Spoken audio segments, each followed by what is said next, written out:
নমস্কাৰ, আপোনালোকে চাই আছে এনি পলিটিকেল ষ্টুডিঅ'ত মই ৰুণাস্মিতা। কোৱা হয় দাগী অপৰাধীৰ শেষ আশ্ৰয় ৰাজনীতি। ঐতিহাসিক বৰপেটা সত্ৰৰ স্মৃতি বিজড়িত বৰপেটা বিধানসভা সমষ্টিত এইবাৰ বিধায়ক হোৱাৰ মন মেলিছে লোমহৰ্ষক হত্যাকাণ্ডত জড়িত দাগী অপৰাধী এগৰাকীয়ে। কোন দলৰ টিকটত দিছপুৰীয়া জনপ্ৰতিনিধি হোৱাৰ পাং পাতিছে এই হত্যাকাৰীগৰাকীয়ে? এই সন্দৰ্ভত চাওঁ আহক আমাৰ এক প্ৰতিবেদন। ধনজিৎ ভৰালীৰ হত্যাকাৰীয়ে প্ৰতিনিধিত্ব কৰিব নেকি ঐতিহ্যমণ্ডিত বৰপেটা সমষ্টি? শাসকীয় অগপ বিজেপি মিত্ৰগোটৰ টিকটৰ দৌৰত সবাৰে আগত হত্যাকাৰী মিষ্টাৰ দাস। অনুসূচিত জাতি সংৰক্ষিত বৰপেটা সমষ্টি দখলৰ বাবে ধনৰ টেম্পো গাড়ী লৈ সাজু দাস ভাতৃদ্বয়। অতুল কেশৱৰ দিছপুৰৰ বাসভৱনত মাছ মাংস বিধে বিধে সুস্বাদু খাদ্যৰ টোপোলা পেলাইছে কোনে?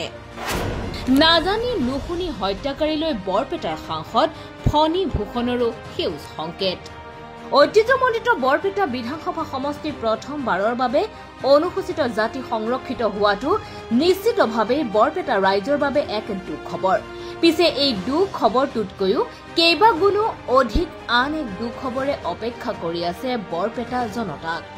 বৰপেটাৰ সাধাৰণ জনতাক ভীতি সন্ত্ৰস্ত কৰি বৰপেটাৰ জনপ্ৰতিনিধি হোৱাৰ দিশে আগুৱাইছে এগৰাকী কুখ্যাত হত্যাকাৰী।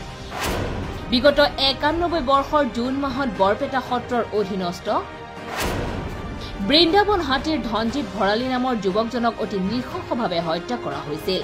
হত্যাকাণ্ডটোৰ তদন্তৰত আৰক্ষীয়ে আন বহুতৰ সৈতে গ্ৰেপ্তাৰ কৰিছিল বৰপেটাৰ কুখ্যাত দাস ভাতৃদ্বয়কো। জ্যেষ্ঠ ভাতৃৰ নাম পোহৰ দাস হলেও মন মগজু অতিশয় বেয়া বাবে বৰপেটাৰ ৰাইজে এন্ধাৰ দাস হিচাপেহে তেখেতক ভালকৈ চিনি পায়। শৰীৰৰ বৰণ কলা হোৱাৰ কাৰণত বৰে ভাইৰ বৰপেটীয়া ৰাইজে দিয়া নিকনেম কলা পোহৰ। এই কলা পোহৰৰ চোটে ভাই আকৌ অসম চৰকাৰৰ পৰিবহণ বিভাগৰ এনফৰ্চমেণ্ট ইন্সপেক্টৰ। অসম চৰকাৰৰ পৰিবহণ বিভাগত পেটলা দাস হিচাপে পৰিচিত পোহৰ দাসৰ কনিষ্ঠ ভাই। গগৈ আমোলৰ দ্বিতীয়টো কাৰ্যকালত চন্দন ব্ৰহ্মৰ পৰিবহণ মন্ত্ৰিত্বৰ কাৰ্যকালত বিভাগটোত উঠি ৰজা বহি ৰজা হৈ পৰে পেটলা দাস। পৰিবহণ মন্ত্ৰী চন্দন ব্ৰহ্মৰ কাৰ্যকালত গঢ়ি উঠা গোল্ডেন কাৰ্ড ট্ৰাক সিন্ডিকেটৰ মেইন মাষ্টাৰমাইণ্ড আছিল পোহৰ দাসৰ ভাতৃ পেটলা দাস। মন্ত্ৰী ব্ৰহ্মৰ কাৰ্যকালতে সুযোগৰ সৎ ব্যৱহাৰেৰে কুখ্যাত পেটলা দাস ৪০-৫০ কোটি টকাৰ বিশাল সম্পত্তিৰ গৰাকী হৈ পৰে।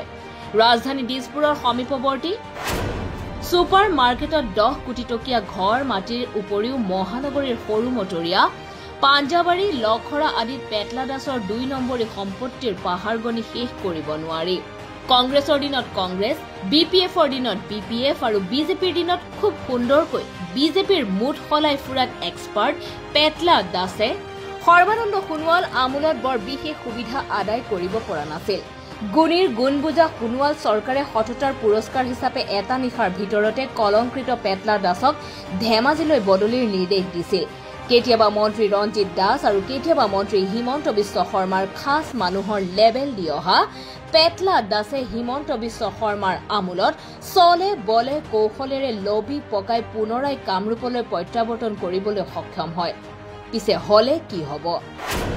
কুকুৰৰ নেজ কোনোদিনে চিধা নোহোৱাৰ দৰে পেটলা দাসৰো টকা খকুৱা মানসিকতাৰ মুঠেও পৰিৱৰ্তন নাই। পৰিণতি সহজেই অনুমেয়। গোল্ডেন কাৰ্ডৰ মহানায়কৰ নাম সোমাই পৰে এইবাৰ ডাম্পাৰ সিন্ডিকেটত। চলিত ২০২৫ বৰ্ষৰ এপ্ৰিল মাহত মহানগৰীৰ বশিষ্ঠ থানাত অপৰাধীৰ স্বীকাৰোক্তি টোকাত পুনৰাই উজলি উঠে বৰপেটাৰ নষ্ট সন্তান পেটলা দাসৰ নাম। গুৱাহাটী মহানগৰীত ডাম্পাৰ সিন্ডিকেটৰ মেইন মাষ্টাৰমাইণ্ড হিচাপে পুনৰাই সংবাদ শিৰোনামলৈ আহে কুখ্যাত পেটলা দাস। কিবা কৈ আৰক্ষীৰ হাতত হেণ্ডকাফ পিন্ধাৰ পৰা ৰেহাই পাবলৈ সক্ষম হলেও পেটলা দাসে গুৱাহাটীৰ পৰিবহণ বিষয়াৰ গৰম চকী এৰিব লগাত পৰে। সোণোৱাল আমোলত বান বিধ্বস্ত ধেমাজিলৈ শাস্তিমূলক বদলিৰ নিৰ্দেশ জাৰিৰ বিপৰীতে এইবাৰ কুখ্যাত পেটলা দাসক পাহাৰলৈ শাস্তিমূলক বদলিৰ নিৰ্দেশ দিয়ে পৰিবহণ বিভাগে। Golden card syndicate, dumper syndicate আৰু পৰিবহণ বিভাগৰ বিষয়া কৰ্মচাৰী ট্ৰান্সফাৰ পোষ্টিং সিন্ডিকেটৰ মহানায়ক পেটলা দাসৰ চকু পৰিছে এইবাৰ বৰপেটা সমষ্টিৰ জনপ্ৰতিনিধিৰ আসনত।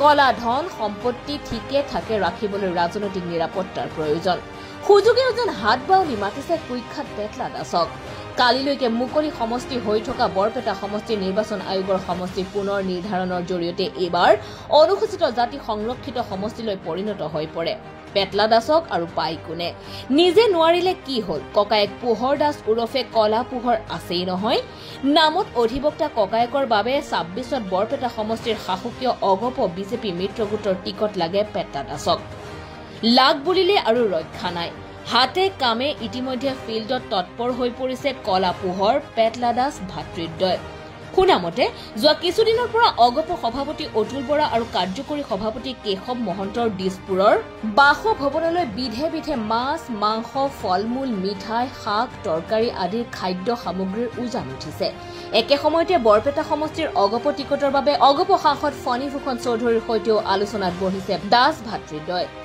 অগপৰ ৩ মহাৰথীৰ জৰিয়তে হত্যাৰ গোচৰত অভিযুক্ত কলা পোহৰৰ বৰপেটাৰ টিকট নিশ্চিত বুলিও খবৰ বাগৰিছে প্ৰাপ্ত খবৰ মতে অগপৰ পৰা নিশ্চয়তা লভিলেও টিকটৰ বিষয়ত এতিয়াও 100% নিশ্চিত হ'ব পৰা নাই দাস ভাতৃদ্বয় দিছপুৰৰ 1 নং গৰাকীৰ পৰা এতিয়ালৈকে কোনো গ্ৰীণ সিগনেল নোপোৱাৰ পৰিণতিত শেহতীয়াকৈ চাপত পৰিছে দাস ভাতৃদ্বয় তথাপিও আশা এৰাৰ ভকত নহয় কলা পোহৰ পেটলা দাস জুটি সহজে সিধা বাটে ককায়েকৰ টিকট হৈ নুঠিলে শেষ মুহূৰ্তত টকাৰ খেল খেলিবলৈ সাজু হৈছে পেটলা দাস টেম্পো ভৰাই ধন দি হলেও কলংকৃত পেটলা দাসক এইবাৰ লাগে অনুসূচিত জাতি সংৰক্ষিত বৰপেটা বিধানসভা সমষ্টিৰ অগপ টিকট অসম চৰকাৰৰ পৰিবহণ বিভাগৰ এক জীৱন্ত অভিশাপ পেটলা দাসৰ টেম্পো ভৰ্তি কলা টকাৰ ওচৰত ৰাজ্যৰ ৰাজনীতিৰ 1 নম্বৰ গৰাকী বিক্ৰী যায় নে নেযায় সেয়া অৱশ্যে বেছ লক্ষণীয় হৈ উঠিছে